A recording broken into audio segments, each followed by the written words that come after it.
And welcome to episode 201 of the DayZ Podcast. We have got some new talent here, Cobra, haven't we, buddy?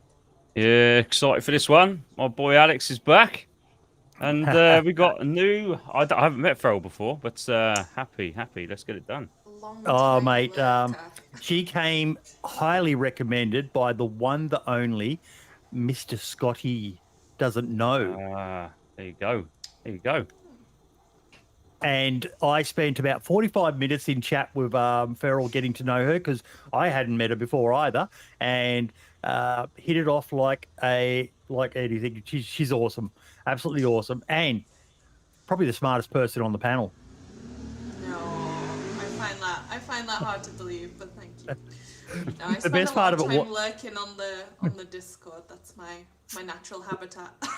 So Farrell is a POM as well, but she's living in Brazil. And check this out, Alex. Mid-interview with her, when I'm just chatting with her, I hear this loud bang in the background. She goes, "Oh, someone just fired a gun." Just like the total meme of Brazil, mate. It was just keep house prices low, you know. Can't let the gentrification. It's a good tactic. Yeah. That's awesome. But no, welcome both of you. I'm really excited. Alex, we've had you on a couple of times in the past, mate, and you fit in with us like a frog in a sock, mate. So it's going to be great. And Farrell, everything I got today. Well, us three have all got kind of like military sort of backgrounds and that. Farrell is a army brat, so she's going to fit in perfectly with us. She knows that we're all bloody complete and utter retards. Speak for yourself, boy. My dad was asking for the stream. I said I'd send it to him afterwards because he's a tad inappropriate. So no, send it to him. We love inappropriate. I was going to say, get him in the chat. Let's have some of that. Come on. Bloody oh. Bloody oh. Replacing me.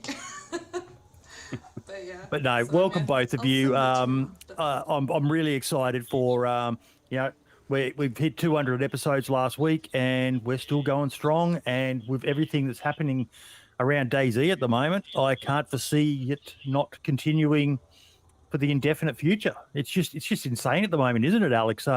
Everything that's happening. Yeah, it is, mate. Yeah, it is. Like you said, it just seems to be picking up speed the more we go, and I'm happy to have managed to bluff my way into a full-time position here. Good lad.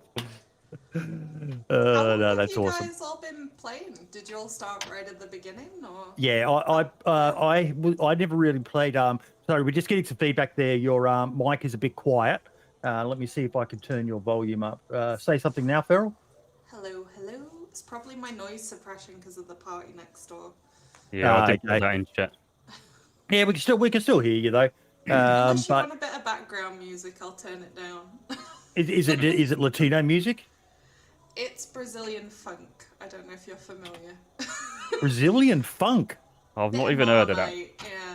You I have- you either yeah, love I've- it or you hate it. I'm not a huge fan myself. I'm actually kind of intrigued. I'm going to have to check this out later. Brazilian funk. Yeah, like Mark just said, 5 minutes in, and the show is already demonetized. Yeah, that's part of the course around here. But But it ain't you this time, mate, is it? Jesus. Well, actually, it was. I dropped an R bomb before. But yeah, it's kind of how we go, Ferrell. We're not really that worried about the money. The money is good because we get to do stuff with it. But it's just kind of It's hard for a game like DayZ to keep it all PC. So It is. I mean, you sacrifice your audience anyway. There's not much point trying to. It's an 18+ game as well. You know, it's we're grown ups. Yeah. Who gives a fuck? There you go. Job done. Okay, so this week's episode, Feed Tracker is for nerds. That was. I'm sorry. We try to avoid the drama, but some of the copium this week absolutely blew me away. With a seemingly innocuous joke from some time back revolving around the org just turned into an absolute shit fight. Alex, did you follow any of it? Briefly, mate. I briefly caught up with what's happened. Seems like a joke was made. Perhaps it didn't come across as a joke to certain members of the community, and it's upset a few people. I don't get it. Yeah, clearly this is the most important thing in the world. So Yeah, Beryl, did you follow any of it? I did not. Funnily enough, I was too busy caught up with the whole boat saga. So the actual point was a valid point. I do want to cover that. In that, one of the criticisms that a lot of content creators get is they'll make a video talking about an issue with the game, and then a lot of people will say, well, did you log it in the feedback tracker? Which is a valid thing to say. Also valid is having a joke. And the joke was, feedback tracker is for nerds. That's the joke. I'm a nerd. I live with the feedback tracker. I log everything. I'm sorry. Now, see, this is something that I said, though, Ferrell, is that I agree that the feedback tracker is for nerds, and it should stay that way. Otherwise, all you're going to get is brain dead rock apes like myself going in there going, game broken, fix your shit. Yeah, we get a lot of bad reports like, oh, I fired and then I died. It's like, you were shot. Like, that happens. Like, sometimes you're trying to shoot someone else and you get shot. That's life. The feedback tracker needs people who've got at least 2 brain cells to rub together. To be able to. Yes, well, Sorry, I never used it. What was that? I was going to say, mate. Okay, let's give a real example, shall we? Officials, the box with the bloody watchtower jumping out of it. That's a feedback tracker issue. Come on. Oh, but they got so many from that. And the thing is, you have to give such specific information for Yes, people, and this is what I was trying to get at, Ferrell. Where. Yes, you've got to do the steps of it. Were you able to reproduce it and things like that? You can't just go in there and say, shit's broken, fix it. Or saw a hacker. No. It has to be useful. Like, they know Yes. about issues, but the feedback tracker should give you the information you need to solve the problem, not just there is a problem. Yep. Because otherwise, you're just basically ranting. You may as well just stick to replying in Twitter. To DayZ when they post about, we just cured cancer. Yeah, that's great. Fix your fucking game. Too many hackers. That's the sort of IQ response that the majority of people should give. The feedback tracker is such an important tool to make sure that this game gets good information, because the devs are a bigger team now, Cobra, but they need good input and good information so that they could try to reproduce and identify the issues, the name of the server, the steps taken, and so on and so on. Otherwise, you're just wasting their time. Poor old G's. I've never seen G's, but I would love to see a picture of G's before they started the job and how they look now. I reckon they're like you, mate. I reckon they went from a full head of healthy hair like me, Cobra, and then after 4 years of doing the feedback tracker, they're grey and going bald. Mate, that ain't grey. That's like designer, mate. That is. Telling you. And some of that is putting up with your shot. He's a platinum blonde with the respect it deserves. Yeah. But Cobra, like Ray says there, mate, feedback tracker is for legitimate issues, not complaints because you're bad at the game. Oh, absolutely, mate. I mean, the last time I rarely do it unless I can't. Just we've all been around long enough to know that there's issues. All right, we all know there's issues, but that's why you love the game. But if there's a major, I mean, Mr. White's in chat right now, so Mr. White reached out to me about some other issues recently on console and stuff. And basically, what we did was I did actually. We did fill out the feedback. We did send it. The server name, the exact issue. There's footage of it. The number of it, what time. That type of thing. If you don't bother doing that, then don't bother. I'm not talking on behalf of DayZ here, the dev team or anything. But what's the point if you ain't going to give them the information? Stop wasting people's time and whinging. Go on Twitter. There you go. If it fits in a tweet, put it in a tweet. Yeah. You're not providing enough information if it fits in a tweet. And there's plenty of videos out there, Alex, that go through the steps of how to lodge a proper feedback tracker if you need advice on how to do it. Because it's not the easiest system. If you're not familiar with those sort of reporting systems, it can be a bit daunting, can't it, Alex? Yeah, so I was literally about to say, I've never used it myself. So I'm assuming it's kind of a login and reporting system. And then like you were saying, you have to upload your evidence and stuff. And I'm assuming there's ways that you can make it so you can try and get the team to replicate what's happening, or if it's, Mate, it's pretty much like any sort of reporting system that you might have used in the military where, safety reports and things like that. You pick a severity, provide details, steps to reproduce, and urgency and contact details, the basic sort of stuff. Ferrell, it seems like you've used it quite a bit. Do you want to run us through it? So, yeah, I mean, it's pretty self-explanatory. When you go to log it, the first page tells you all the information you need to include, and it tells you what good looks like. Let me see if I can ping it up over here. But it tells you basically don't be vague, add all the details you need to add. Some people don't even specify what platform it was on, like, that, not in a mean way, but that's so useless to people. Like, at least list your platform. And it's the same with the Discord as well. A lot of people report stuff in Discord and it's so vague. Like, if you're reporting any issue, too much information is always better than not enough information, I would say.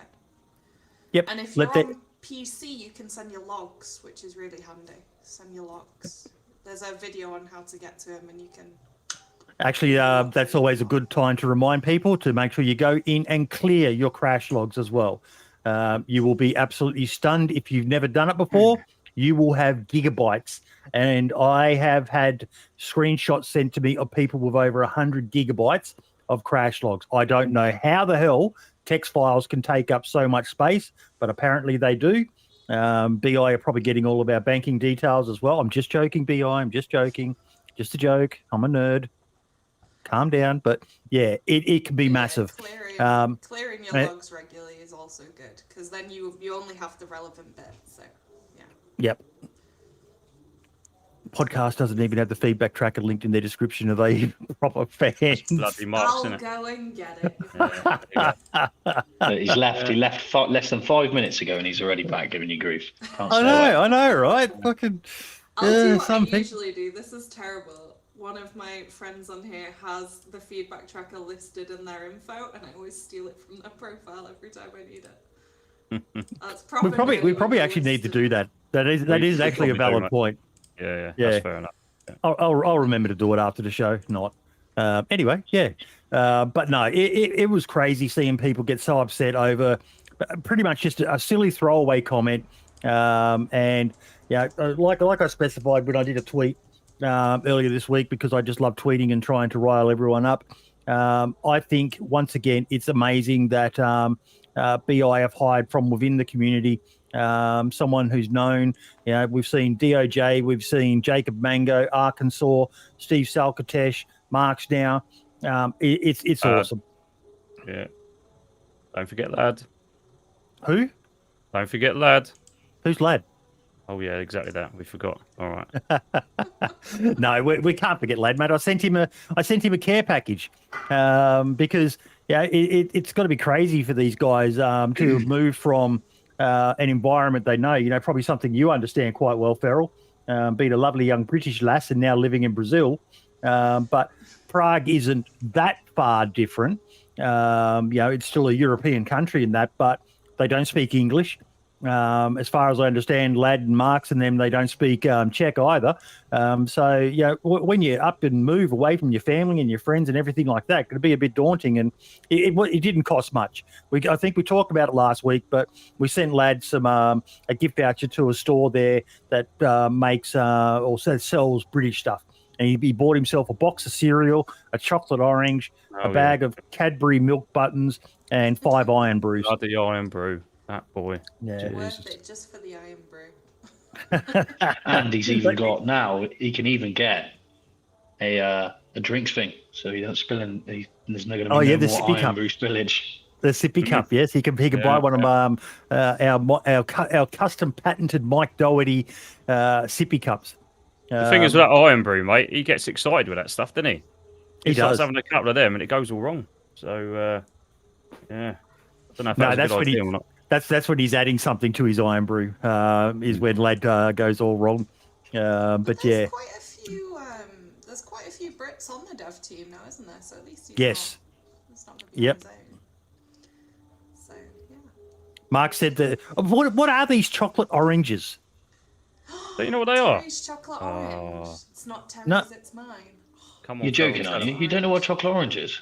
Nope. That's crazy. Never had one. It's a ball of orange chocolate that is split into slices, and when you get it out, you have to whack it really hard on a table, or if you're an idiot like me, on your head, and then it will split into slices, and it's just or a loved one's head. Is it like a Jaffa? Is it like a Jaffa? No, it's proper chocolate, but it's orange, and it's in slices. But it's all connected, so you whack it and then it all peels apart like an orange, and then you have them. And you tend to have them around Christmas and stuff like that. But they're great. I've literally never heard of these things before. I might have to look. I'm going to send you one. No idea what state it will be in by the time it gets to you. And they used to do this options chocolate orange hot chocolate as well. That was really good. My mum used to send them to me all the time, but nothing's arriving here anymore. So I'm like, this is the most bizarre. Chocolate. Mark said all his Iron Brew is gone already. Yeah. The Neanderthals. Oh, Skull Speeder. Good man. Hey, steady on there, buddy. Chocolate tastes like orange. It's amazing. Okay, I'm going to have to check this out because I don't mind oranges. I don't mind orange flavored drinks. Quite the fan of the Fanta. Look into the history of Fanta, folks. It'll make you never view that drink the same again. History is awesome. But yeah. But no, I'm excited though, and the stuff around 1.26 at the moment. These boats, mind blowing, absolutely mind blowing. I'm seeing that there are a few issues, like if they flip in the water, you can't unflip them, sort of thing. But Alex, did you ever do any training with boats and that? No, mate. Thankfully, I was a strictly land-based soldier, so I didn't go near. They're not the easiest things to flip over, boats, so I can sort of understand that. It'd be good if you could, but if you submerge a boat, like if it's a little rubber inflatable, they're easier, but it still takes a fair amount of work and a bit of skill to be able to unflip them. But everything I'm seeing about them, though, the punters look pretty happy, Ferrell. And all good things as well. So I noticed in the dev notes they were mentioning that they're working on like waves and stuff. So they had to kind of plan ahead for more implementations they're going to bring. So it's not something they're just going to abandon. And you can shoot from them, which people have. Yes, exactly. Exactly that. Yes. Giga 4 forever. So yeah, if you could shoot out the top of the Humvee, I would be a happy egg. And even out of the V3S, it's got the cupola there, which technically does open up and you can stand up in them like the Unimogs that I used to have back when I was. Get your bingo cards ready. Do you want to say it, Cobra? No. When I was in the army, but yeah, that would be absolutely fantastic. It's one of the things. I know there are mods that can do it as well. Where you can stand on vehicles and in helicopters and things like that and run around in them while you're moving with the vehicle. So fingers crossed we get to see that. The first implementation of it already seems to be here. I wonder if this is... Sorry? Don't forget, you can only stand in it at low speed at the moment. Yes. So which kind of makes sense. Is that right? But low speed, that's a bit... I mean, low speed for you might not be low speed for me. What are we classing as low speed? You know what's going to happen, don't you? This is going to be just like the vehicles. You jump on it at any speed, it's going to chuck you halfway around the map, under the map, you're dead. All that kind of stuff's going to happen, isn't it? Well, what I'm curious about is whether this mechanic does open it up for to make it a bit easier for modders to be able to do that sort of stuff with their vehicles in the game. Yeah. Mm-hmm. Yeah, I'd love to see like some larger boats, fishing trawlers, stuff like that would be really interesting. But now you've got that framework put in place, like you said, it should be a lot easier to do rather than having to make it all from scratch. I would love to see a river in Chernerus. Like Livonia actually really excited me. The idea of getting in a little rubber dinghy or a little motorboat and going up and down the river on that. But Chernerus, it's got a great amount of water around the coast of it. But I would love to see a river. Just imagine being in Vybor and then hearing a little outboard motor going past you in a river ferrule while they're heading up north somewhere or something like that. I would love to see that. If they increase the water level just a little bit, you could get a boat of the western side. Mm-hmm. Yeah, there's a big river that runs from and past up the train line, doesn't it? It only stops just short center stop, doesn't it? Mm-hmm. Yeah. Some deep places there. That would be fantastic, being able to do that, have yourself a base on the river and use it That's interesting. That's interesting. Base building on sea. That is interesting. Yeah, if they're going to let you build out on the ice floats and stuff, that'll be really cool. I know you guys see... have winter maps and stuff, but for console, it's people are dead excited. It would be interesting. I think that's one of the main takeaways from this is obviously we forget how spoilt we are compared to people on, on console and stuff, because they have been starved of this, whereas we've had, some wonderful people sorting this out for us for many years now. There's some kind of riffs on certain maps on console. So there was the whole Counter Coast map that they raised the water level and stuff. That was pretty cool. But it's just really tricky to do. I think that's why there's not more of them. And there's the Zagoria one is also pretty... Oh, we lost Boydie. That's all right. He's trying to do something. He'll end up crashing the show. Don't worry. He'll be back. But situation though changed for him. Oh, hold on. He's changing it all around. I think he's rejoining now. There you go. There you go. Bit of musical chairs. No, I just had to do the refresh thing because I wasn't able to type any messages in chat. Orc7 just sent me a link. Amish Zed's got a video up. Can we get a boat to Tizzy from a live stream he did? So I don't know whether he managed to do it or not. And if he did, I'm guessing they pushed it or something the whole way or whatever. But there are the lakes up there as well, which, they're not big, but I could just imagine you running around and the next thing you see a boat there. It's like, what the hell? Where did that come from? No, they only made it to Corona, apparently. But that's still cool. And that's one of the things I love, Alex, is people who find different and just stupid things to do.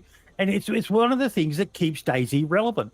For all its faults and little unintended game features, because we don't use the B word around here or Brian gets very angry. But there's so many different things you could do in this game to keep you interested, isn't there?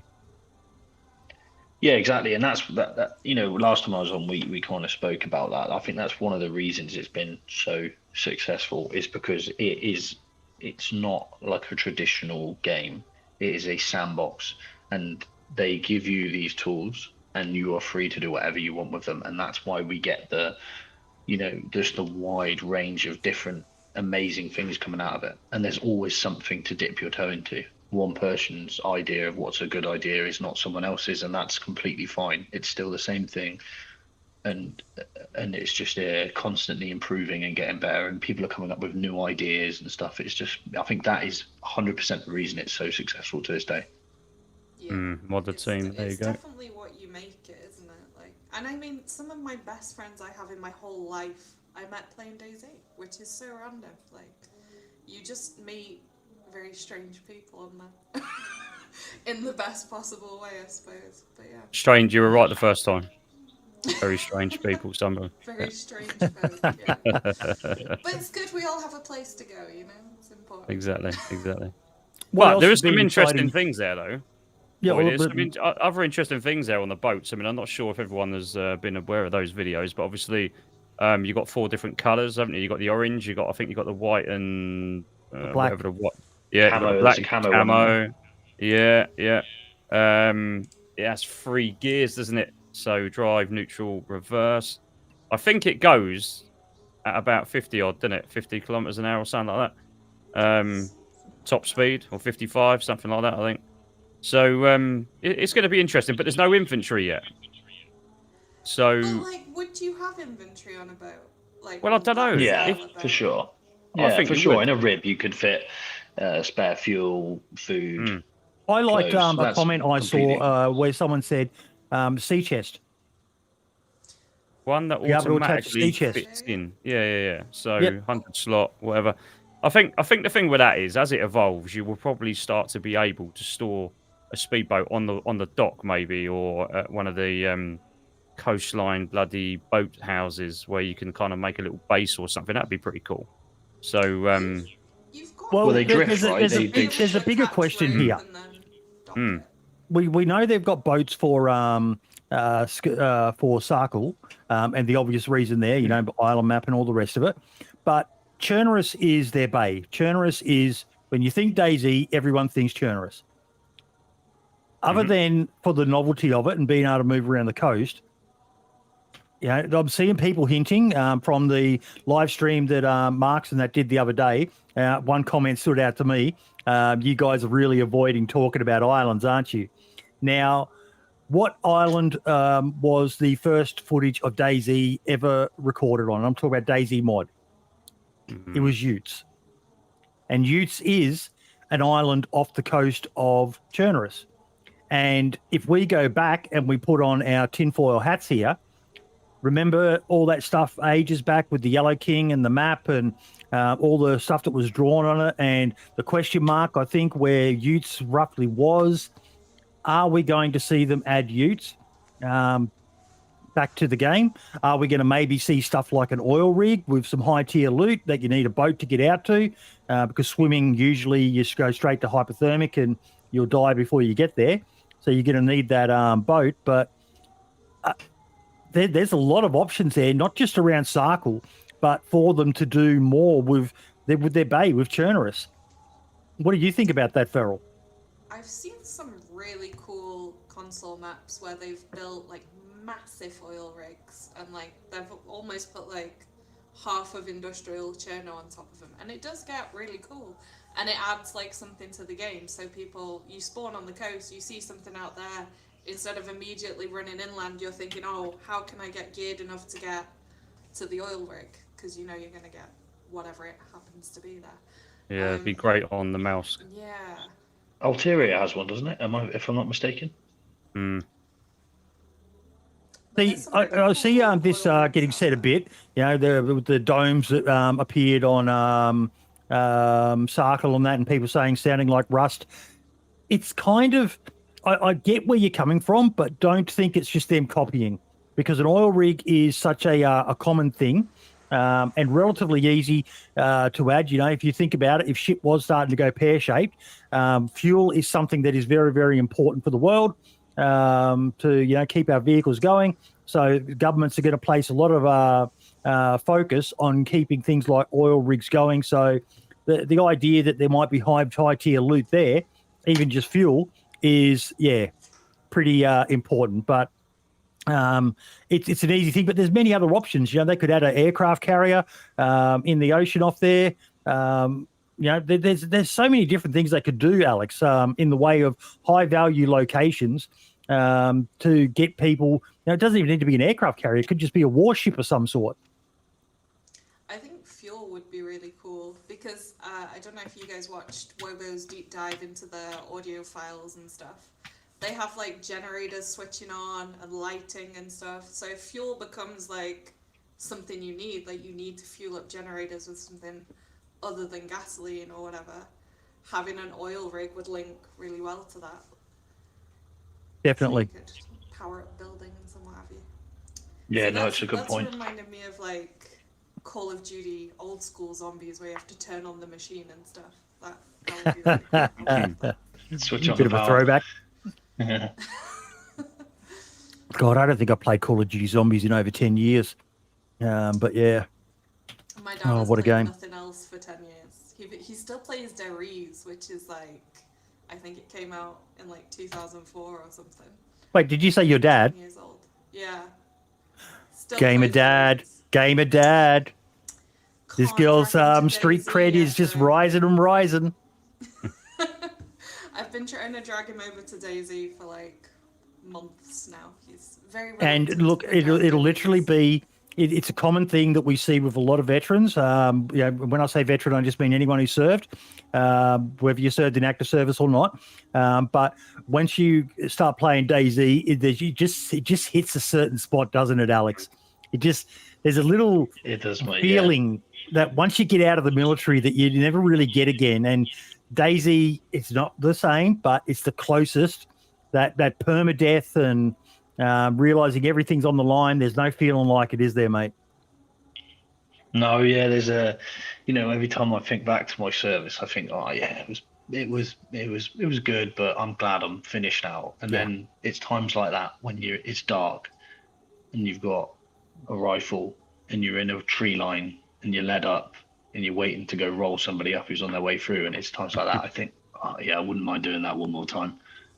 So yeah, but it does. It hits. And then your body reminds you of why you don't do it anymore. And then I get out of breath going up the stairs. And I'm like, oh, actually, I'm all right now. Mate, the missus had me fucking doing the yard on the weekend. Oh my god, I was so worried I wasn't going to wake up this morning in time for the show, and I was just whippersnipping the backyard. It had been a couple of months since we'd done it, but oh my fucking god! Then she made me watch the patio down as well. I felt like I was fucking ready to die. She sent me this GIF of the predator, what the predator sees after 5 minutes of chasing me. You need to have the predator has that thermal vision, and it's just the entire body aching from knees, back, shoulders, feet, ankles, everything. Just yeah. She's a good woman.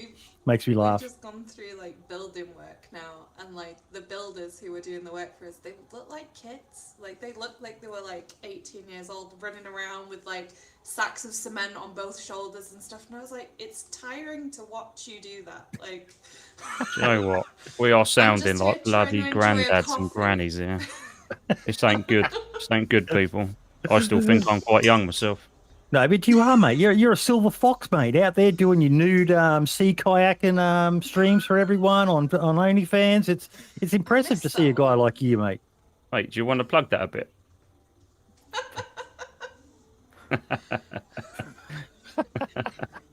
I only pamp it. I ain't got a bloody OnlyFans. It's all right. That's designated for Boydie and his bloody in his feet and stuff. But don't get him started on that. Did you Don't see? get You me had to bring started. it up. You had to bring it up. No, I won't raise them up. I don't think I could raise them up at the moment. But yeah.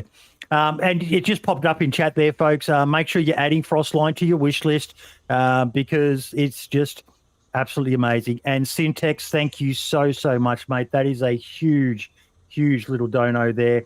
Powley.gg, folks. That's my recommended method because that one gets split amongst the entire team behind the show.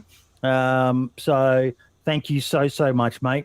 And I know why he's doing it, because we were helping out a mate over the weekend who was having something pretty shitty happen to him. I'm not going to go into that, Cobra. Don't want to mention anything because we don't want to flare it up any more than it already is. But we've been trying to help someone who is having some pretty shitty things done to him by abuse of the copyright system. So, yeah, something that I've been through myself. But, yeah, thank you so much, Offset. You're a bloody champion, my man. Absolute champion. Thank you, buddy. Thank you. But, yeah, but no, it's anything else in the experimental that's got you excited, Ferrell? The reason I'm asking you, mate, is because you play mostly console. So us PC Master Race folks, we're a little bit more complacent and a little bit, oh, yeah, we've already got that. Everything. We're excited for we've been everything. spoiled. Because I run like a Ladies of DayZ Discord, and people are in there like, oh my god, I can't wait for the new head wrap. I can't wait for the new jacket. I can't wait for a new backpack. Like, small things for you guys that you get through mods are like huge for us. Like, I haven't had a new backpack in like 2 years.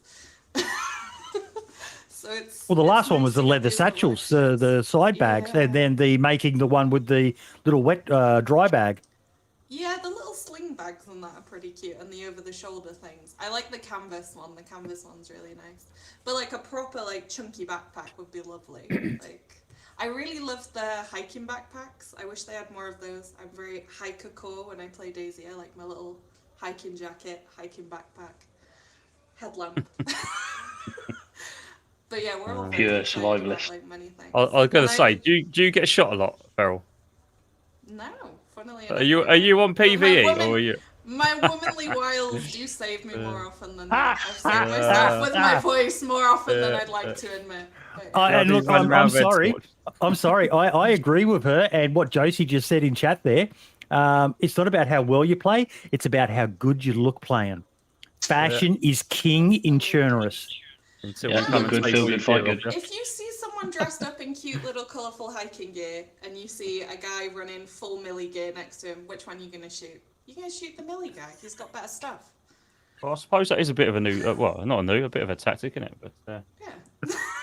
then you get some who just shoot you as well. So No, we have loads of stories where I've talked myself out of trouble. So we were trying to break into someone's base, like in the middle of Cherno once, and I heard someone cough on the other side. I was like, "Oh, hi, have you got any bandages?" And they just opened the door and let us all in. I was like, that was an interesting raid. "Yeah." The old Trojan horse It was strategy. I like it. quicker than I thought it would be. Anyway, yeah. But yeah, we're very excited for Sakal. I think everyone on console is looking forward to it. You get a lot of moaners on Twitter like, oh, shouldn't be doing this, should be fixing cars, should be fixing that, should be fixing the other. It's like, at a certain point, yeah, there's always going to be stuff to fix, but that doesn't mean you don't want any new stuff until everything else is 100% perfect. Do you know what, right?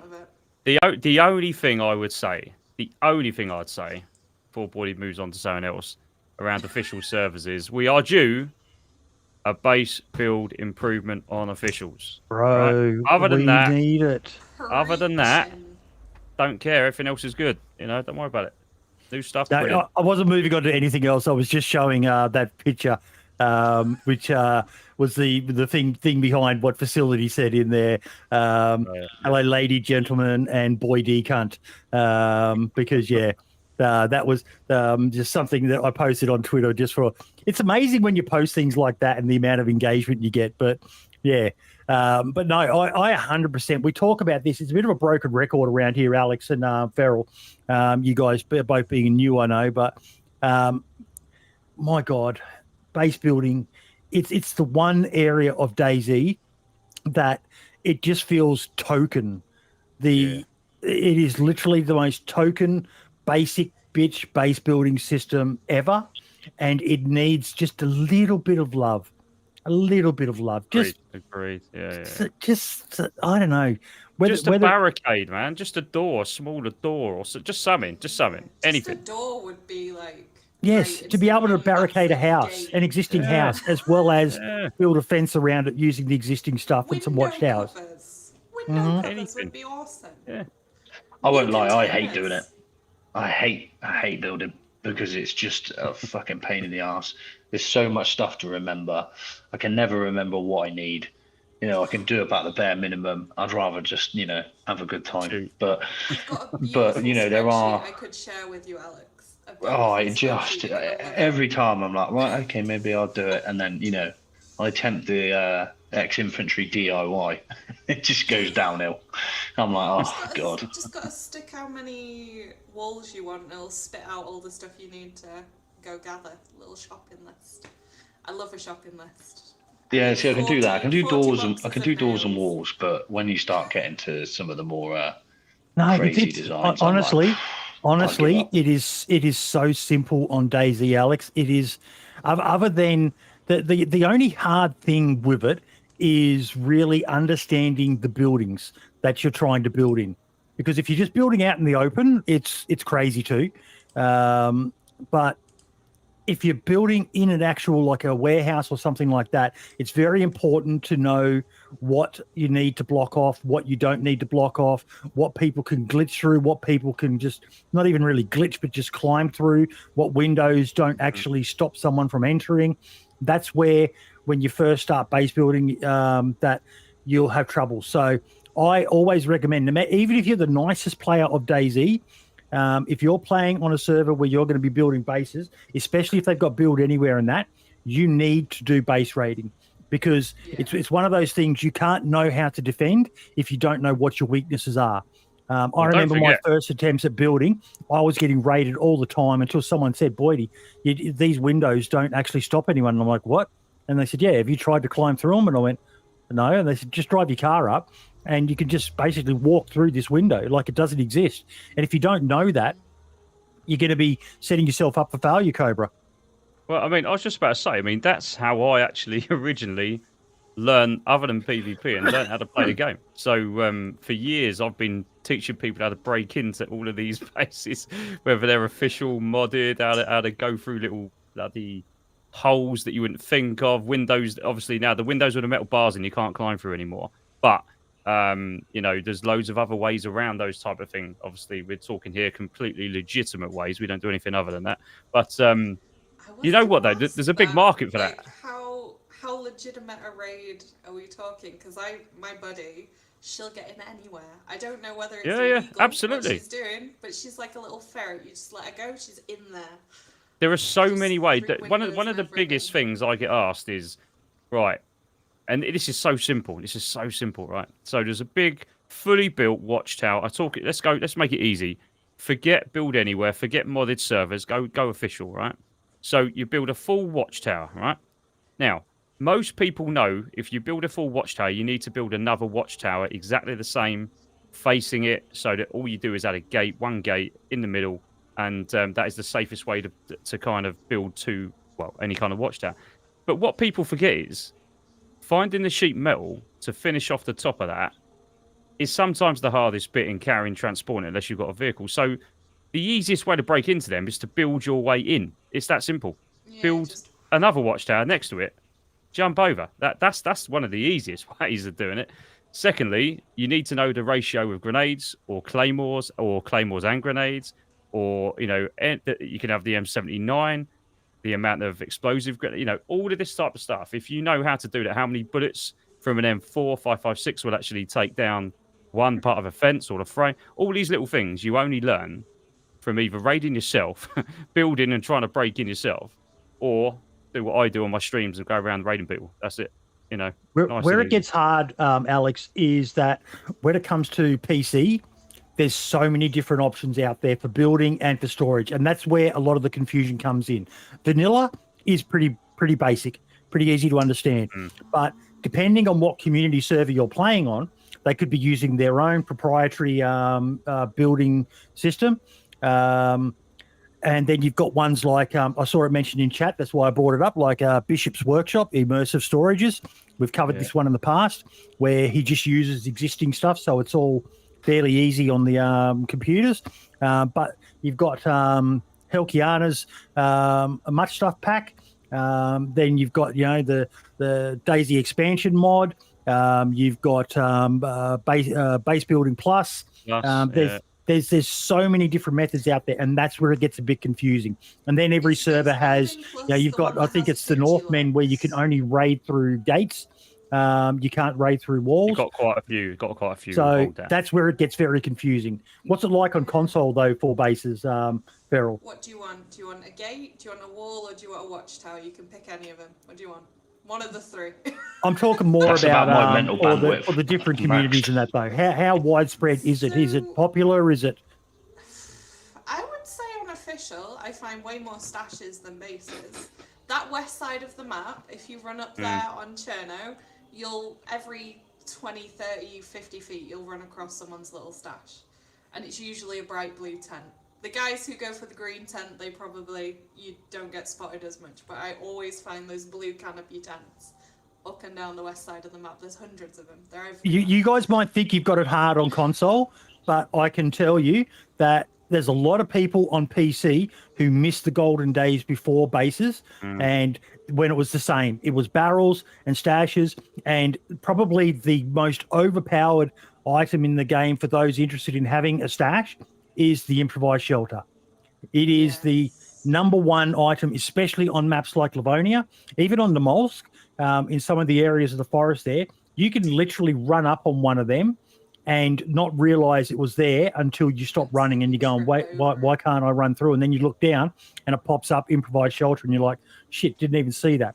You could run past one of those placed well, 5 feet to the side of you. And if you're not paying attention, you won't see it. So they are, and you can put a few barrels inside them as well. And do you get dropout on PC? I've never noticed it, so I'm not sure. No, not really. No, not really.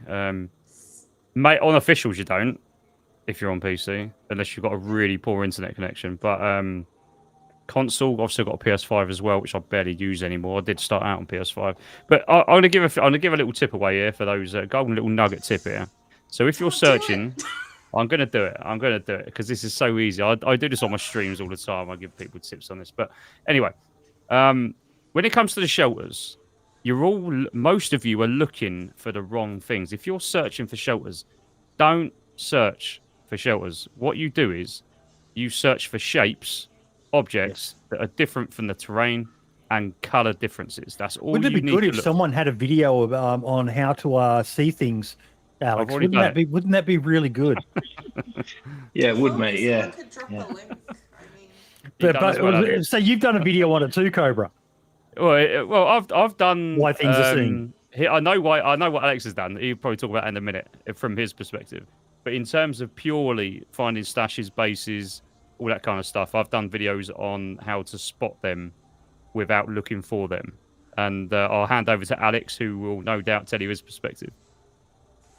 Yeah, no, so you're absolutely right. Although the one I did was just in more general observation, but you bang on the money there, mate. You don't look for the thing you're looking for.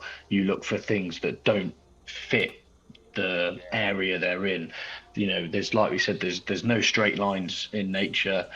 There's it's easy to spot man-made objects through their shape, through their surface, through how they sudden movement and stuff like that. So use the 7 S's of shape, shine, surface, signature. I've got to remember them now. Sudden movement, all that stuff. And that the brain then will. It's easier for the brain to spot those things rather than, like you said, that one specific thing, because the brain is naturally subconsciously looking for those 7 S's rather than the one thing. That shelter, for example. So yeah, you bang on the money, mate. It wasn't 5 S's. It was I was taught this in a very non-PC way, which I won't say. I'll tell you guys after the show because it'll probably get me fucking cancelled. But 5 S's and an M. And I did a video on it years ago, which I just shared. And Alex, I'll get yours up as well. And share that in chat as well, because it was great seeing a more modern take on why things are seen. And it literally does come down to that. For us, it was shape, shadow, surface, silhouette, spacing, and movement is what we were taught. And Alex's channel is a definite must-watch if you're looking. If you're a fan of someone like Vigilante Gamer, you'll enjoy Alex's channel as well, because he's got a lot of good tips on, particularly for the snipers. Because apparently he was like, he used to shoot or something like that. I don't know, some shit. He's got a couple of ideas. So they say. But yeah, no, it's definitely something that you'll love. But I really want to see some good work on bases, and probably one of the things they could really work on. And I've been speaking to people time and time again.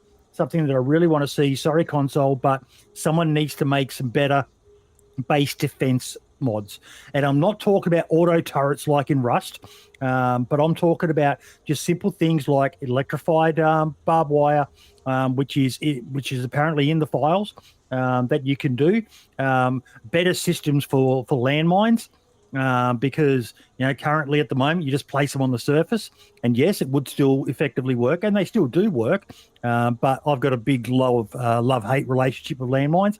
But there's so many other options for simple defenses that they could be doing, Feral, that even console could appreciate.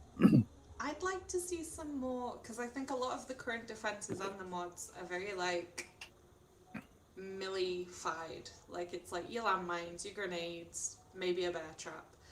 But I would love to see some more improvised apocalyptic stuff. Like, you dig a ditch, you fill it with stakes, stuff that is more kind of geared towards survivalism, instead of just finding things to use. I was going to say, Feral, did you hear? On that note, did you hear? Wasn't there a medieval server about a year ago that had something like that on? There's one on console that I've seen. Yeah. They don't have that, but they don't have that. A lot of the castles repaired and stuff, and they have fortifications, cool gates that they've made and stuff on the castles. That was really tricked out. But yeah, ditches and stuff would be cool, digging a moat. 20 guys, gonna get them to dig a moat around your castle. Excellent.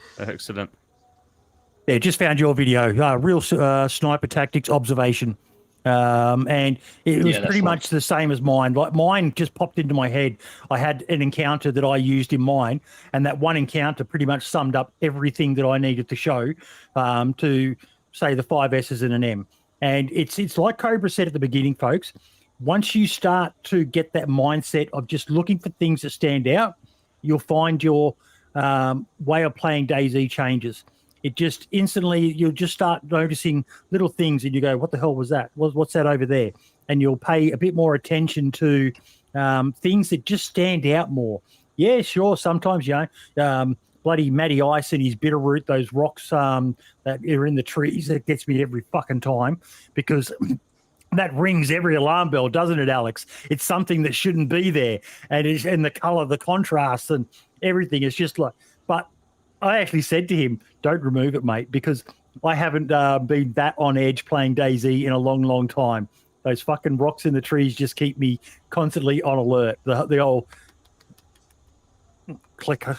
Yeah, it's a good template for teaching situational awareness. I think in general, the whole game of it is just because it's the more you play it, the more you get used to what we call atmospherics, so how it feels to be around it, and then we sort of move in towards absence of the normal and presence of the abnormal. So what doesn't feel right, what feels right and what feels off, and then you kind of get that sort of spidey sense tingling that we've all got. So yeah, like you said, someone said you can't pay attention to detail, but you kind of can. The more you're in it, the more you kind of feel how it feels, rather than what you're seeing or hearing. You get that feeling, and then you think something's not right, and it's kind of eerie, because you can be like, oh, something doesn't feel right, and then you get shot at, and you're like, oh, I was right. Do you know what though? I'll tell you the thing with that is, right. This is how game changing it is, right. So if you take yourself back to the first time you actually got over your fear, your gear fear, that you're going to lose a bloody M4 or an LAR, the second you get over that, this is the same moment for anything else that you want to go find. Once you get over that hill of, I'm actually looking for the wrong stuff here, it's a game changer. everything changes for you. You know, and that's how important it is. If you actually train yourself with it a little bit and just try it, everything becomes easier. I got over my gear fear by forcing myself to do timed runs. Like, how geared can I get in 25 minutes? And like, you would be surprised the amount of gear you can get quickly if you do like a proper like neat loot run. And then you don't care because it's like, oh, it's 20 minutes of my life. Like.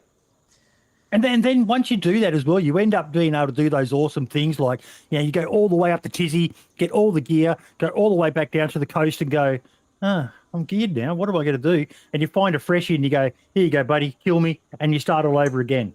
And you just enjoy for me, the hunt, and not just the hunt for other players because I'm shit at PvP, but the hunt for gear is what I love the most. Oh, look, shiny thing. Oh, look, shiny thing. Oh, look, shiny thing. That said, I am not very happy about the inventory size changes. The clothing. Anyone is anyone happy about that? Have you heard any positive? I haven't heard anything positive about that.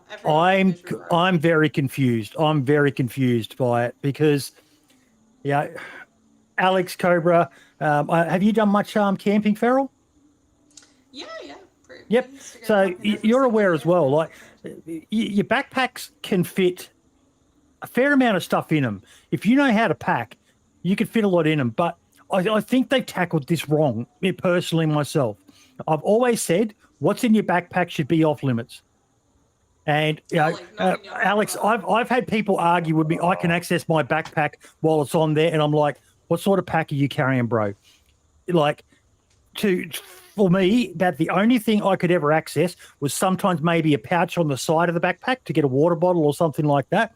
But once it's on your pack, if you've got webbing on, you've got a rifle, you've got boots, you've got bloody helmet, you've got all the rest of that sort of stuff on, you are not accessing that backpack when it's on your back.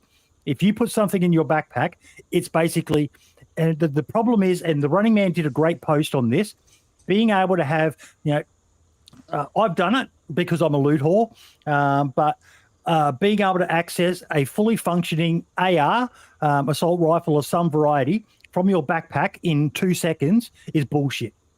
That's where the problem lies. I would love to see the backpack, basically anything in there can't be put on your hotbar like they've done with containers and so on. And that you have to start thinking more about where you're placing items. So you've looted someone, you've grabbed their gear, you run off into the bushes, and then you go, right, I'm going to need that MP5, so that's got to go in my vest. But that then limits how many other items you can have because you've only got so many pockets and that on you. It adds an extra tactical sense to the game, doesn't it, Alex? If you have to think about what you're putting and where. Yeah, exactly, mate.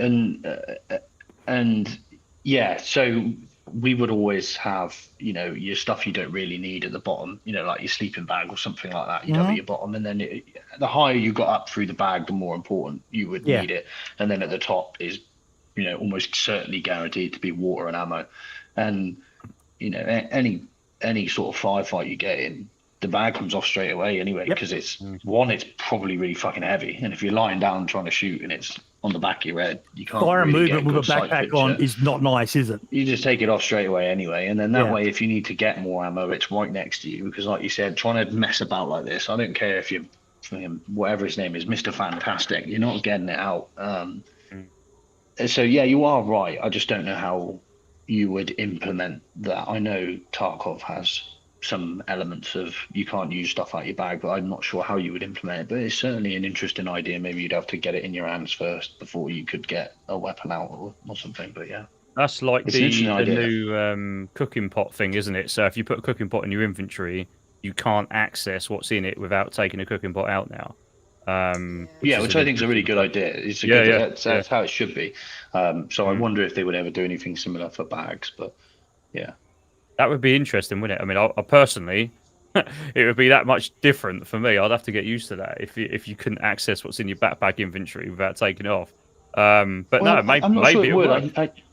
I think it would just mean you'd have to be more sensible about what you took, and you wouldn't just have to be a weight whore where you just pick everything up, and you'd have to be like, do I really need that third rifle? Like the balance between like realism and gameplay as well.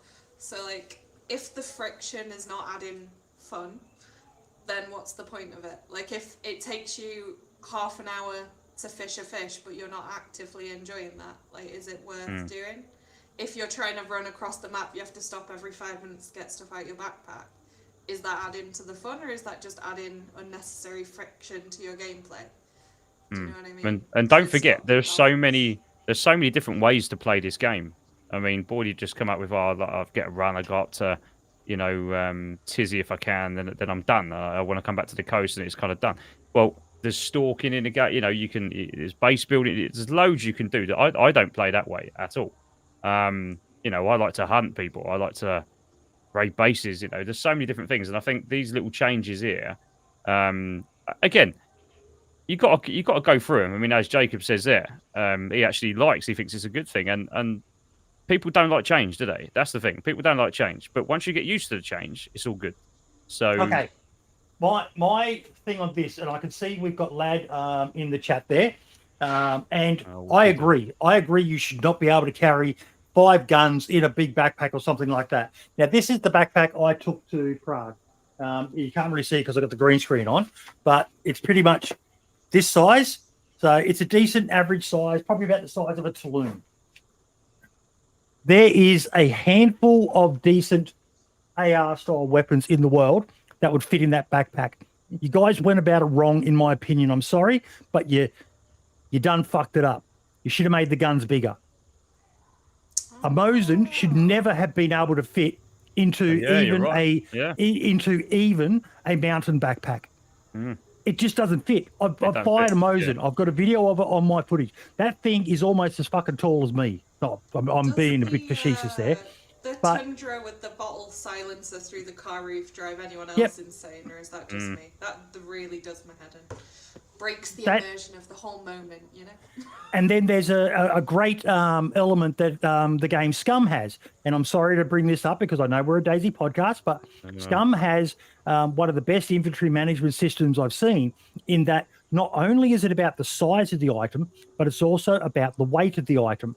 Now, if you're trying to put 10 Besser bricks into a backpack, unless you're the mountain, a person like that, you're not going to be picking that backpack up, are you, Alex? I've seen soldiers who had DFSW, the direct fire support weapons. Those guys carried the biggest fucking packs I've ever seen in my life. They could not get off the ground with their backpack on. They had to slip their backpack on the ground and then lay there and have someone pull them up. Their backpacks were that heavy. They could walk once they were up, but once they went down, they weren't getting up again. No, absolutely. Same with sort of OP kits and your roof sections for subsurface OPs. They are fucking heavy. You put that on and someone else is pulling you up, and then you sort of stand there and just put one foot in front of the other till you get there and hope your legs don't give out en route. But yeah, no, you're absolutely right. It's the weight, but then it's like, Farrell said with at what point does it stop becoming fun? Yeah. Do you know what though? It's simple things like you could break the weapons down, Cobra.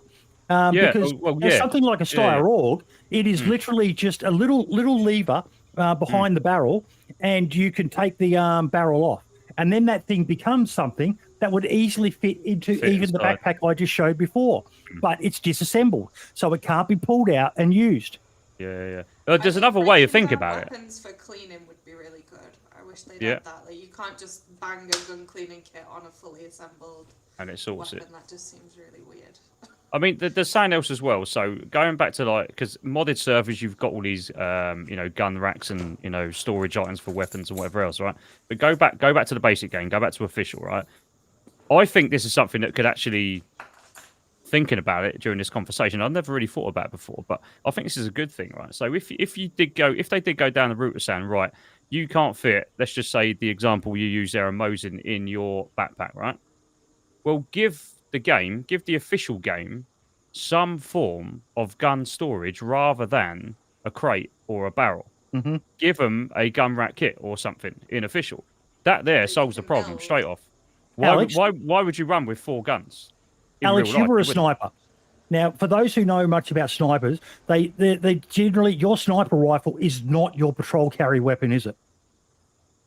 So how did you carry? What was your general loadout for when you were going out to do a shoot? Yeah, so I would have the IW, the individual weapon system, which for the British Army was the SA-80. It was A2 at the time. I believe there's now an A3.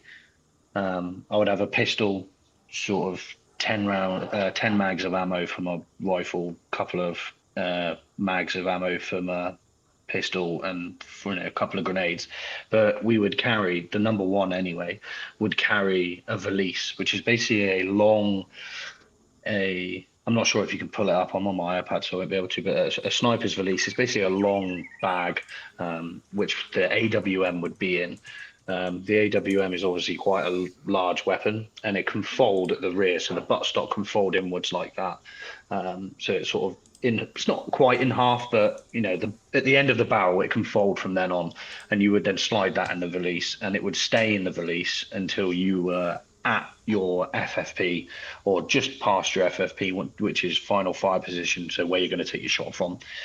You would keep it in that bag all the way up until just before the FFP. Then you would sort of go firm, get your ghillie suit on, get all your camo in, get the rifle out, and then probably crawl, or if you're really unlucky, skull drag your way into the FFP.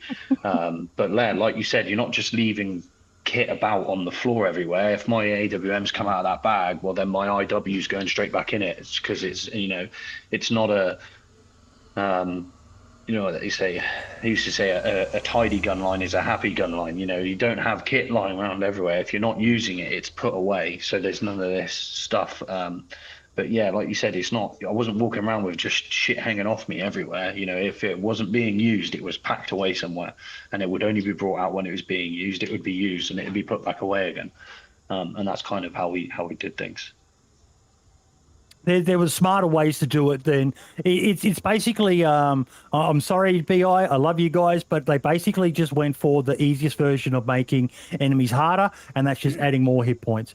And instead of making it smarter, there was so many other options, and this one it just doesn't seem that popular. I know there's some people who will like it, but for me, I'm not a fan of it, and I think they could have done a ton of other different options because it's far too easy to carry them. Even slinging a weapon over your shoulder, you just don't do that. About the only people who do that are hunters. But it's one of the worst ways to carry a rifle, isn't it, Cobra? It just doesn't feel good. Yeah, completely agree, mate. Yeah, you carry it in your hands or in a bag that you might tie to the outside of. Where did you carry your long rifle? Was it attached to your backpack or was it slung over your shoulder, Alex? No, so like I said, the AWM, the sniper rifle, would be inside the valise, and as soon as you wanted to use that, your actual personal weapon system would go straight into that bag. Yeah, but when you were patrolling, moving up there, how did you attach that bag to you? I was just strapped on over my shoulder, so it's your normal day sack. So obviously your number two would have a normal rucksack. You were carrying that. You would carry the valise, yeah. Mm-hmm. So you would carry the valise, and that would be your backpack, and that is a bag specifically designed just for carrying the 338. And if you limit the amount of rifles that a person could carry, Feral, it adds value to those smaller weapons that most people throw away. You talk about, the pistols, the 45s, the 9mm, the 380 weapons, so that people carry one major rifle, whether it be an AR or a long rifle, a DMR or a sniper, and then they're carrying a smaller sidearm for any close quarters engagements. And a Derringer in the boot. Have a look at your stamina. If you carry 5 guns or 4 guns, your stamina bar is invisible. You have like a smidgen. I don't run with less than half stamina. If picking up another gun ruins my stamina, I leave it behind because realistically you don't need it. Unless you're doing your little loot goblin run back to base. You should never need...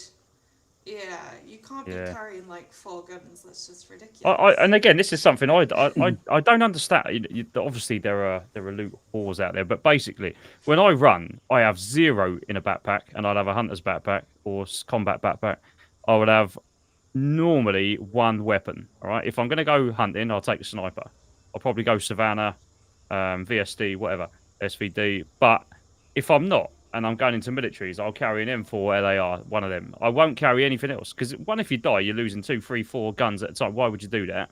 And two, if you do have a good kill, you want to be taking the best stuff. And if they're kitted, they've got loads of gear. Not going to have space. You know what I mean? Yeah, there's I run lightweight too. But I know a lot of people who run on community and they have that infinite stamina. So to them, it ain't nothing to carry like 4 or 5. However many weapons. That's cheating. That's bloody cheating. Yeah, but then we get into that worry, which we start implementing these things, we do affect those people who do it that way. And then that kind of hinders what it's all about. If you understand, if you get what I'm saying, this is might be how we do it, but other people don't do it and they want that. And then I think we run to the murky waters of where we're now kind of forcing them to adapt to our way rather than just it being. There is going too far. There is going too far, too autistic with it, and just going too crazy with the detail. Like my mate Moonshine said there before, prior to him having his accident, he used to go hunting all the time with a rifle on his shoulder. And that's why I said, bar hunters. But for the average person in DayZ who is basically carrying a loadout like a soldier would in the field, backpack, webbing, boots, and a vest of some sort, if you were carrying a plate carrier, it's even more. It is oppressive, and the more you carry, like it's hard to, unless you've done it. And the worst I ever had was a pack march in my early days when all the other guys started dropping like flies around me, and I ended up carrying my SLR, the Mag 58, and the squad radio, as well as my normal backpack loadout, and you're struggling to lift your feet off the ground with each step, but. That was the one thing I could do. I couldn't do push-ups or chin-ups to save myself, but I could march like a motherfucker. But when I say march, I was just marching. If we'd had to run, I wouldn't have been running much faster than I was walking. It is oppressive carrying. And when you're having loadouts with 4 or 5 different rifles, Feral, it's insane that they allow that. But the stamina now affects you in so many ways. So, you can't run. It also tanks your water consumption and your food consumption. If you're running with like a slither of your stamina bar, you're going to be stopping to eat every 5 minutes. Like it really does tank you. So while the slots are there is a payoff to that. Yes, theoretically you can carry 5 guns if that's what you want to do. You do you, but you do pay a price for that, and that is your stamina, your food, everything else you have to carry because your consumption went up. And your weight went up, so you don't even have the space to carry the extra stuff you're going to need to. Basically, don't carry too many guns. I respect play style, but stop carrying 6 guns. There's even other options they could have done, Cobra, in that, like the little backpack I showed before, your Tulloon backpack, it's basically a school kid's backpack. And we all remember ourselves at school when, towards, as you started getting closer to the final years and that, you were carrying more and more books. Who remembers their backpacks, the shoulder straps ripping? Just from the weight of it.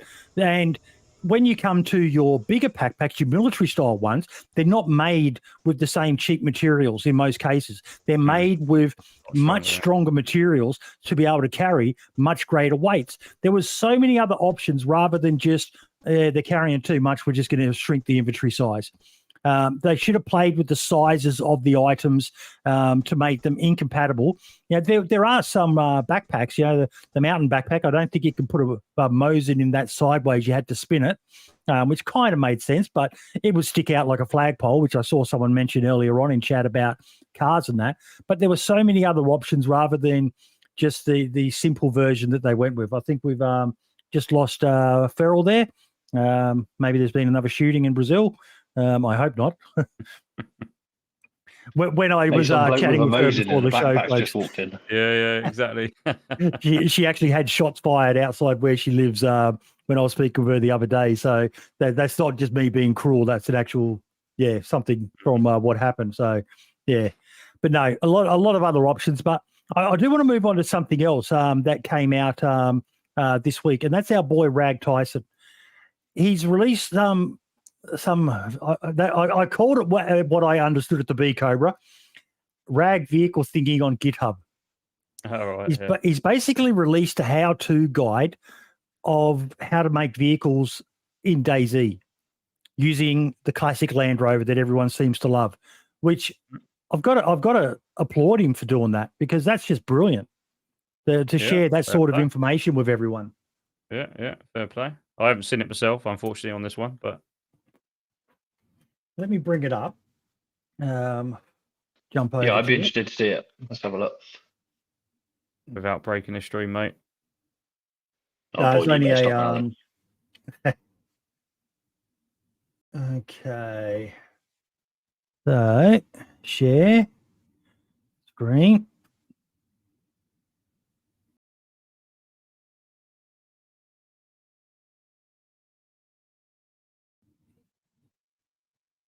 So I thought I would share some knowledge I gained over the last years and release a new vehicle source. The model is an Armour 2 Land Rover, which falls under the ADPL-SA license. This is a fully working vehicle, including damage zones, animated suspension, very basic on this one. You can download it, slap it on your P drive, pack it, and drive around in-game. The wiki is a work in progress, so I will update it when I have time. This should serve as a reference and or resource for learning how vehicles work in DayZ.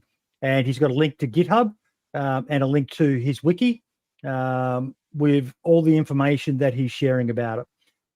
I just cannot applaud that enough, the sharing of information. Farrell just said her connection dropped out. She's trying to rejoin, so she should be back in a sec. But yeah, Bragg, if you're still there in chat, mate, good on you. This is awesome that you're sharing this sort of stuff with everyone, because it's great to see people trying to teach and upskill others. That's what it's all about, mate, isn't it? Sharing the love in the community. That's what it should be about. We won't get into that too much, though, mate, because there's been some interesting bits this week, isn't there? How's that weather? Yeah, very good. But no, if you want more information on that, folks, it's in the 878 or discord.gg/878 Survivor FM, and in the DayZ Mods channel. And I will post the GitHub link and the wiki link in chat right now for everyone if you wish to check that out yourself. There's the GitHub link, and there is the wiki link. I personally love a good Land Rover in DayZ. I don't know about you guys, but I love them. Oh, I think it'd be cool because they have the Rex. Oh, sorry, you're on console. Oh, that's awkward. Oh, you have them? Oh, mean. We've got everything. Anything you can think of, we've got it. Yeah. We've even had Batmobiles. I watch a lot of the clips. It makes me sad. Particularly the one where people are flying around in helis. Like, oh, don't talk about helis. I hate helis. Yeah? Yeah. Are they difficult to get up and running at least? You don't Depends on the mod. Red Falcon's ones are much more complicated. And I think some of the others, but you could get very basic ones where, again, it just comes down to which mod you're using. Some of them are harder to fly. Some of them are easy to fly. So, yeah, I've even managed to fly the expansion ones. Red Falcon's ones, I did nothing but crash, which I kind of like it to be like that because it shouldn't be easy. Versus video game balance. Like, if you're a random survivor, you wake up on the coast. You ain't gonna have a driver's license. Exactly. Do you know how to fly a helicopter? Pilot's license. Like, yeah. Good. Fair play. If you can get in a cockpit and bloody take off, mate. Fair play. Out of luck. Having a look at that guy in North Queensland just recently. He was an actual chopper pilot in New Zealand, and he crashed into a hotel. Yeah, pretty crazy. There's a bit more to it. Not ideal. They're not sure whether he did it deliberately or not, but they don't think he did. But he just, it's insane. But at least it went to tax office, mate. So. And people will complain about women drivers all day, but look at that guy. Yeah, but this is a helicopter. I don't know. It's funny you brought that up. I was discussing with when I was chatting with Farrell last week. We were talking about the Whiskey Tango Foxtrot scene from the movie, where the first Arab female driver to get a license, and she crashed into a wall. Just set women's rights back a decade. But yeah, glad she's came back with a good comeback there, Farrell. He wasn't trying to reverse. He wasn't trying to. Yeah. It's awful here because they have loads of these little like hole in the wall bars, and there's always like 10 dudes in their 60s and 70s sat outside hammered, and you've got a parallel park in front of them. It's like having a judging panel like to the side of you, and you're there like, and they're shouting things at you, and then you got people 7. it's awful. Yeah. I just drive past. If I know I have to park there, I'd rather walk. Do you know what though? This is quite funny because I'm guilty of this myself. I've been out like on the seafront and having a coffee or whatever, and it is quite interesting seeing some female drivers trying to reverse park. That is quite interesting. My dad taught me to reverse park a tank. I'm fine, but the sure problem isn't me; it's the vehicle. Yeah. We've got a classic. A good tradesman never blames his tools, Feral. Yeah, we've got a classic '67 Volkswagen Beetle as our daily driver. So she's an older gal. We got to treat her with respect. Fair enough. They're a classic. Now, we've got a couple of new segments that we're going to be doing each week, folks. Firstly, Feral, being a console player, is going to give us a highlight of something from the console community. Did you have a chance to come up with anything this week, Feral? I'm spoilt for choice, but I think I have to shout out Frostline. I don't think I've ever heard anyone from console say they're spoiled for choice before. I know, but I know a lot of the console guys, and they're all doing good things. So Frostbite, I've been playing on there for years now, and I think a lot of console players are going to benefit from having a look on there before Frostline drops, because a lot of what's coming is already there, like the extreme cold, light in the fires. Have you got a link that you can post in chat? Yeah, I'll drop a link to the Discord, I reckon. And No, just drop it in the stream chat there, on the side. There should be you should be able to just post a link in there, and it will go to all platforms. Let's grab that.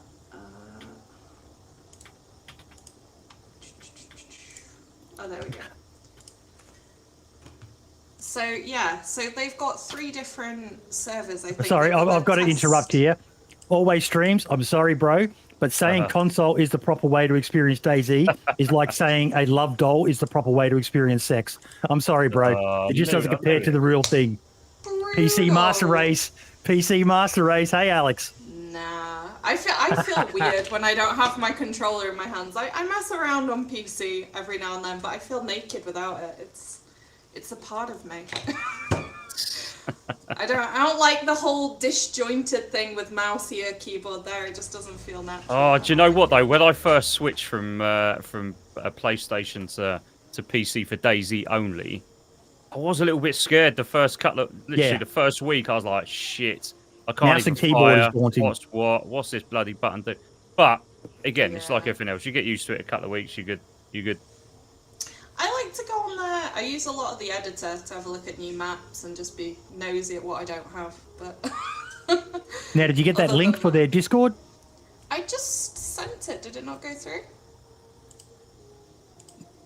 I'll send it to you in the chat and see if you can drop it. Maybe it won't let me do it.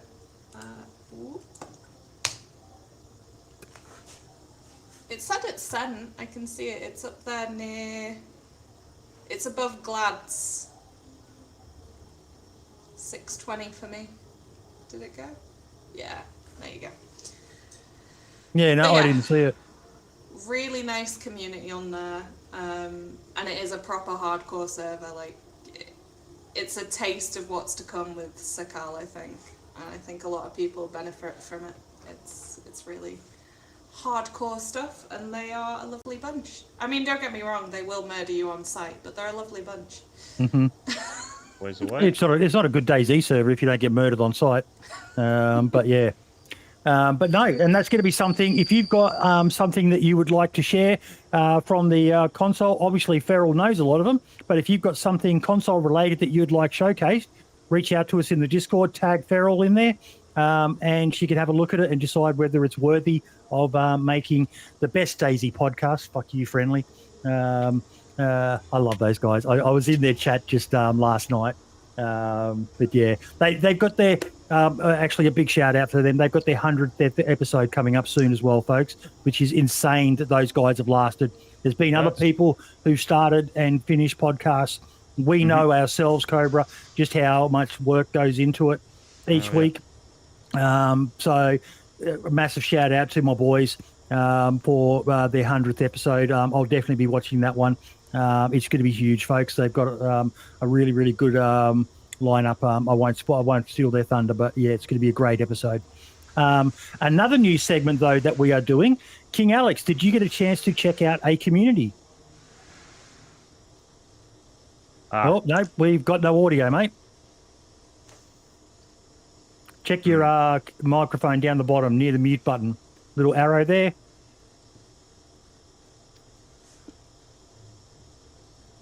No.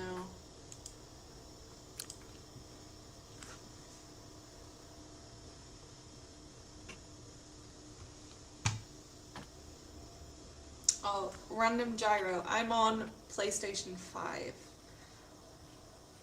Mainly. She's on the doing that real hardcore over there on the PlayStation. No experimental mode, and pure console. Bare bones. What was he going to tell us about Hillary Clinton? Yeah, King Alex has been taken out. Yeah, he's gone. Cobra, what about you then, mate? Content creator spotlight. Okay, I'm going to probably not going to like this, people. I mean, the general probably not going to like this, but I feel I would like to dedicate this one to a friend of ours who's had a bit of a tough week, and he's just released a video, and it's all about the boats. But I feel, given his appointment of late, I think we all know who I'm talking about now, and all of the grief he's had to deal with in the last week and a half. I'm just showcasing Mark's new video on the old everything you need to know about the boats, DayZ's new boats, which is quite entertaining actually in terms of informative. So if you want to know about the boats and you haven't checked it out, we'll put the link in chat. It's only lasts for about 5, 6, 7 minutes, I think it is. But everything you need to know about that, go check it out, and don't forget, go and give him a little sub if you can. If you like the content, I'm sure you do. Slap that sub button for him. Did you watch his stream with Lad and Jacob? Yeah, I didn't watch it, to be fair, but I did have a chat with him afterwards, with Mark's a little bit afterwards, and watched his space. That's all I'll say. Watch this space. We may do something in the future. Is he settling in all right? Yeah. He's got the advantage of having been there earlier this year as well, so it's not completely unknown to him what the Czech Republic is like, and he got to meet quite a few of the team when he was there with us as well. So he's almost getting a bit of an easy mode to start there, so he kind of knows what he's in for. The Survivor camp looked awesome. I'm just incredibly jealous. That's all. I would love for them to do something like that. Alex, have we got you back audio wise? I think so, mate. Yeah, you got me. Yes, we do. Yes, we do. Yeah, I have to give it a refresh. I would love to see them do a DayZ Con at that location with tours out to, places like Squirrel Castle that I got to go to Tizzy, to just all of those landmarks that we all know from the game, Green Mountain and that, and then just have fun and everyone meeting and talking and sorting out their differences because... Like annually, maybe, or biannually, I don't know. Even if it was just a one-off. Even if it was just a one-off, to see how it goes and go from there. But, I've spoken about it in the past, and maybe one day they will. But we don't have to wait for an invitation. The Czech Republic is open. We could all just show up it's more about getting it organised, and that's I have made some inquiries, but it's. To get something like that going, you've got to have accommodation. That location doesn't have showers or anything like that. So there's a lot more that goes into it in the background of being able to see, even just to use that location. There's a group you've got to approach to liaise with. And so there's a lot that would go into it. And I've sort of dropped the urgency on it at the moment with some other stuff I've been dealing with.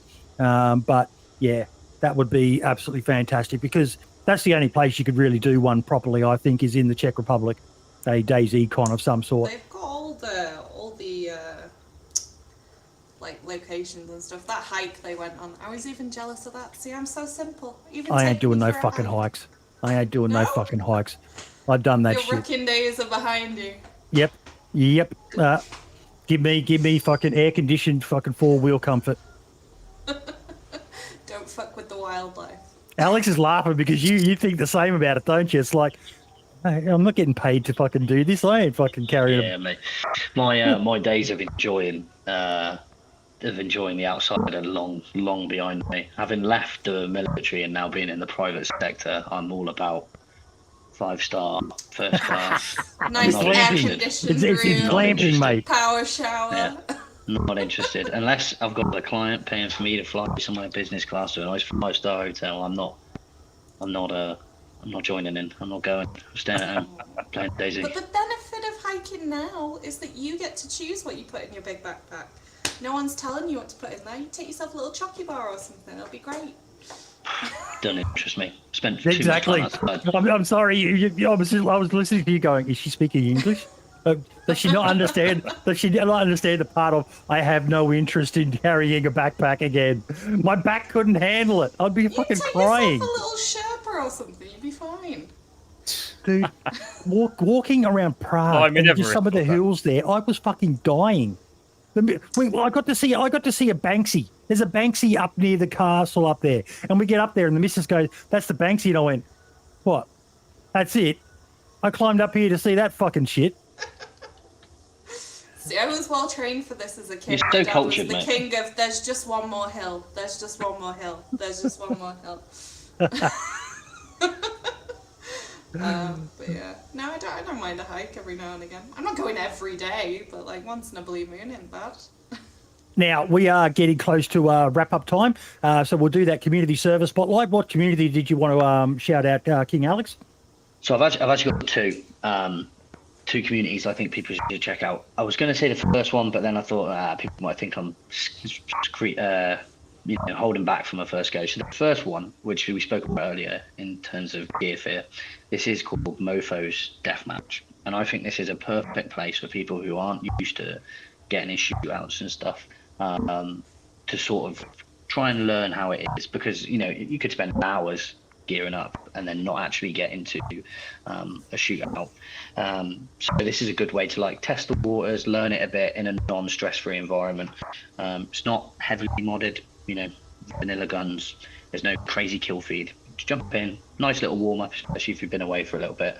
You can get used to it again. So that's my first one, which is Mofo's Deathmatch. I apologise, I haven't got any links or anything because I'm away with work, so I'm on an iPad. But the second one, which is a good server, which I've been playing past week or so, haven't managed to have as much time on as I'd like to, but is called The Retreat. And this is Frankie Z's server. And it's quite interesting. It's a winter generous one. It's quite heavily modded, but it retains that vanilla feel, I think. And I think a lot of love's gone into that. And I think a good injection of new players would really do it well. So those are my two suggestions. Mofo's Deathmatch for if you're new or you've been away for a while and you just want to brush off some cobwebs, and The Retreat. Good shout. Love it. We'll get some links up for those in the Discord as well, discord.gg/878 Survivor FM, folks. So you can check them out as well. And if you've got a community... As well, if you want somewhere to check out, if you've got a server or something, like Boydie was going to say, put it in the Discord and I'll check it out over the week, and the best ones I'll tag King Alex. Just do it in the usual channels, folks. We've got the channels there for PC and all the rest of it. If it's a console one, make sure you tag Feral because King Alex is beneath. Won't lower his standards to go down there in the trenches with the console folks. We'll leave that to Feral. Yes. If it's PlayStation, I'll check it out myself. If it's Xbox, send me a little clip and I'll have a nosy and see what I can find. Yeah. Okay. Now we have got our 60-second community spotlight, which is just about events that are being run. Give me 1 second. Let me find it. Episode 201. iRody. The Independent DayZ Calendar, Hardpoint event on PNW by OGT on Hard Home Service. Teams of 3 fight their way from zone to zone. Last man standing wins. 2 days, 2 events. This coming Saturday and Sunday. Immerse yourself in the action with the amazing shoutcasters. Scalisti Island Deathmatch, King of the Castle. 20 players, teams of 3 max, fight on the rugged and remote Scalisti Island. Groups with the most kills at the end wins the crown. Sign up now, this coming Saturday. And Cerberus, Project Sub-Zero, the 2024 Championship by Chimney Live, B-Wad and Dr. Dreas. A monthly competitive solo battle royale on the Moles. This coming Sunday, the winners of the season's events will battle it out for the final championship. As always, check the Independent DayZ Event Calendar Discord for details and times for your time zone. Again, link is in the podcast Discord, folks, as well as a link to the Independent DayZ Calendar. I love doing this. I love getting the news out there about stuff, and that's going to be a big focus of the next 100 episodes of the show, folks, is trying to raise awareness of as much good shit that's out there, because there's so much good shit. A lot of bad shit, but sometimes bad shit is good shit. So, yeah, follow that logic if you can. Last thing we will do, folks, is our individual spotlights. I am going to start it off, folks, with us, with the 87.8 show. And I'm going to share a link in chat. Something that we've been working on is our Fourth Wall website. And I encourage you all to go check it, because it's got links to all of our recent videos, which makes it nice and simple. Beryl is actually a web designer as well, so I've asked her to have a look at it and come up with a quote for me to make this pop and sing a little bit more. But it also has some really cool merch. And one of the items I wanted to showcase was something that I've been looking for a long, long time. And that is... Give me 1 second. Let me bring it up. Stubby coolers. We finally have stubby coolers. And not just the normal beer size ones like this, but also slim ones. For those little energy drinks and all the rest of it.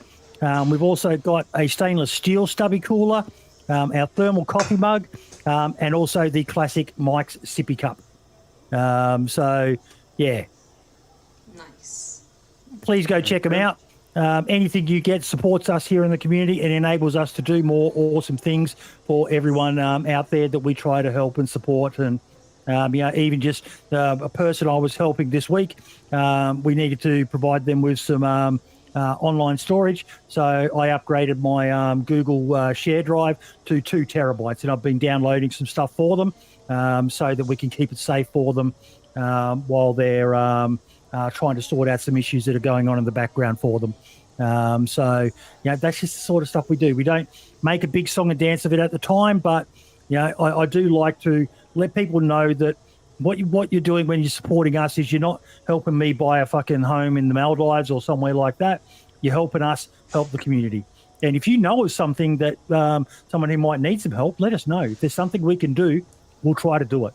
It might not be financial. It might just be putting them in contact with the right people who can help them. We've done that plenty of times. I've always said my superpower is I'm not a very smart man, but I know a lot of smart people. So if I don't know, I know who to point you to. Beryl, what's something that you would like to shout out? This is anything goes, anything at all. If you say ray gun, you're off the show. That's a tough one. I would shout out Marks. I think he's had a tough time since he started his new job, and I think he's going to do great. And I think people need to be a little bit more sensitive to him and a little bit kinder, perhaps. And it's actually a really, really nice thing that Ferrell's saying that, because she did apply for that job as well.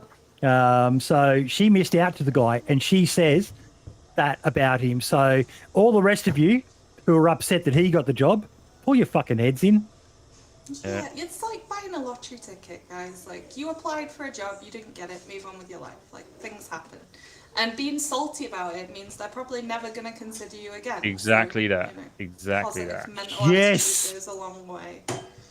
That tweet I put out about how the Navy SEALs apparently do their selection, and they will go for someone with the right attitude and low skill over someone with high skill and a bad attitude anytime. And that's the same for any good company. I'm going to double down on that point that I raised, that initially the job was advertised as a senior role, but it's their company and they've changed their mind and they've identified someone that they think they can train up to eventually maybe be a senior. So, yeah, stop fucking crying. Pull your fucking heads in. Have a look in the mirror. Give yourself an uppercut or two. Take a couple of concrete pills and harden the fuck up. But, yeah. Alex, I'll go to you, mate. You seem to enjoy those little sayings of mine then. Yeah. So mine's going to be a shout out to a guy called Sean Pivac. Okay, I'm going to post his Twitter there in the chat. He is a designer. He's my designer for my thumbnails. He does Sada, Frankie Z, Amish said. He's a really talented guy. I've never once had to sort of send any work back. I kind of give him an idea. He produces some amazing work. So if anyone is looking for thumbnail or server art or wallpapers, I'd highly recommend you go check this guy out because he's a really, really talented guy. I tried to get him on the podcast for you, Boydie, to talk about it, but he was like, I'm not really a podcast guy. I get all tumbled up over my words, but honestly, his work is incredible. So go check him out. Awesome. Nice. And Cobra.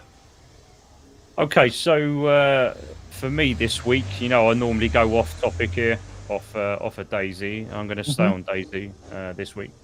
So a good friend of mine, Jobby, who is the owner of the Down Bad servers.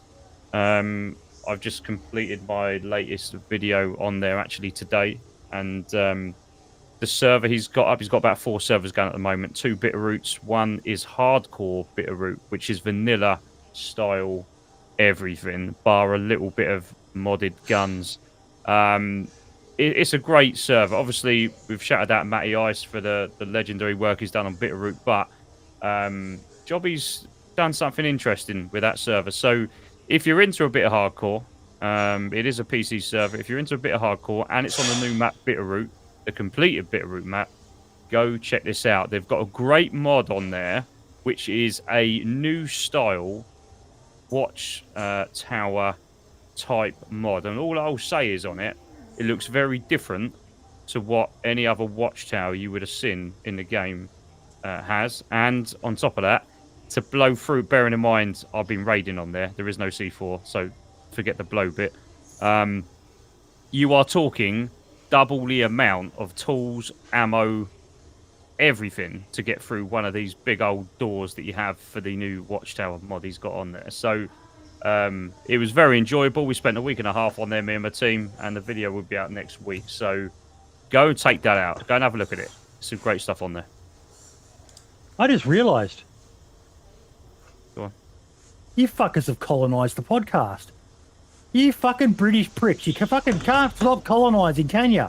Well, It's in our technically, culture, that's mate. not Sorry. that's not quite right, is it? Because Ferrell's over in Brazil. So Yeah, she's colonising Brazil. Pick and choose. About Hey, 500 years too late, the Spanish beat you that to was it. the But Spanish. I'm not taking credit for Brazil. That wasn't us. no, you just it's a late underhand move. 500 years too late, or 600 years, whatever it is. Yeah, us Poms will get there now. Love it, absolutely love it. But no, thank you all so much, everyone. Please check out our store. Let me know what you think of the prices. I'm still playing with all of that. We haven't done much, and like I said, I've asked Ferrell to have a bit of a look at it. Bring back Archie. Archie's doing his own stuff now, folks. He's an absolute riot. I love having the guy on. But yeah, stop the colonisation. But yeah, absolutely love it. Thank you all so much, and we will see you next time on the DayZ Podcast, same time, same channel. Next week's guest is, I think it's Novo Bad. Give me 1 sec. I put this in there. Where is it? Guest list dates. Novo God and the Down Bad team. So what you were just talking about there. We've got them on next week to talk about what they've been doing. I'm looking forward to it. All the best, everyone. And ciao for now. Bye. Ciao.